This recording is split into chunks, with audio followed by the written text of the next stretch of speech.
They didn't come. Not to the vows, not to the dinner, not to the dance. When my mother's text came through, "Sweetheart, it's your sister's big shoot, you'll understand," I read it twice, as if maybe the words would rearrange themselves into something less insulting. But they didn't. I stood in my wedding dress, the one I paid for with 2 years of overtime, phone in hand, my husband watching me from across the room. He didn't need to ask. He could read it on my face. I smiled, slowly, deliberately. That smile was not forgiveness. It was a promise. They always told me family comes first. What they meant was her comes first. I grew up in her shadow. She was the golden child before she could even walk. Beauty pageants, dance recitals, piano concerts, I was the unpaid stagehand to her main act. Birthdays, holidays, even my graduation were rescheduled around her appearances. The first time I ever heard my father's voice crack with pride was when she landed a modeling campaign at 19. He didn't sound like that when I told them I'd gotten into grad school. By 25, I stopped trying to compete. I thought acceptance was maturity. It wasn't. It was surrender. The signs were there weeks before the wedding. Late replies, vague excuses about commitments. When I pressed, they got defensive. "You're being dramatic. We'll be there," my mother said. 3 days before the wedding, my sister called. Not to congratulate me, not to ask about flowers or music. She wanted me to move the ceremony to next month so it wouldn't clash with a career-defining magazine shoot. I laughed. She hung up. When the day came and they didn't show, I didn't cry. I didn't even flinch. I had already started planning. See, I wasn't just marrying a man. I was marrying into his network, a circle of investors, publishers, and art curators. Connections my parents didn't even know I had.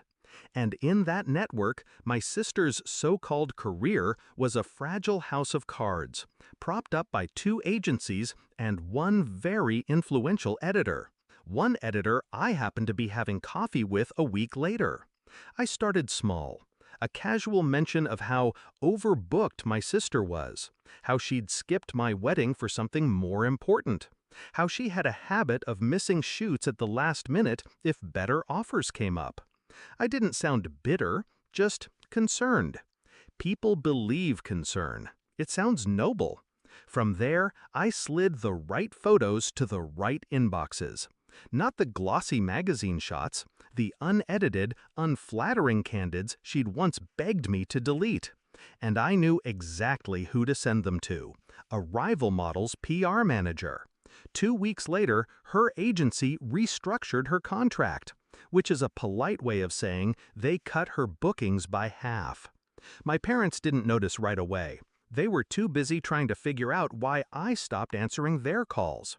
When my father finally cornered me at a family brunch, one I was too busy to attend but somehow found time for, I just sipped my coffee and let him talk. "She's going through a tough time," he said. "This isn't the moment to hold grudges." I smiled again. Tough time?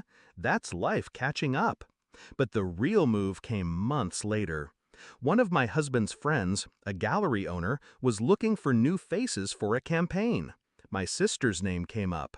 I made sure to be in the room. I leaned in, whispered, "She's unreliable." Left my wedding for a photo shoot. Imagine what she'd do to a brand deal. Silence. Then her name disappeared from the list. By the time my parents realized her bookings had dried up, she'd already sold her car and moved back into their house. And that's when they called me. Not to apologize, not to admit they'd been wrong. They called because they needed money. The irony tasted sweet. I met them at their kitchen table, the same one where, years ago, they told me I was being selfish for asking why they never showed up for my college awards night. My mother's eyes were tired. My father's voice was quieter than I'd ever heard it. "She's your sister," he said. "We're family. We need to help her." I set my checkbook on the table, opened it, then closed it. "I did help her," I said. "I helped her see what it feels like to be second place." They stared at me like I'd grown horns. I stood, slid my chair back, and looked them in the eye. You skipped my wedding for her. You've skipped my life for her. You made your choice. Now I've made mine.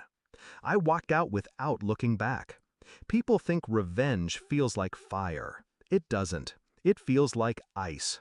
Calm, clean, absolute. And as I left that house, I realized something. They'd never expected me to win.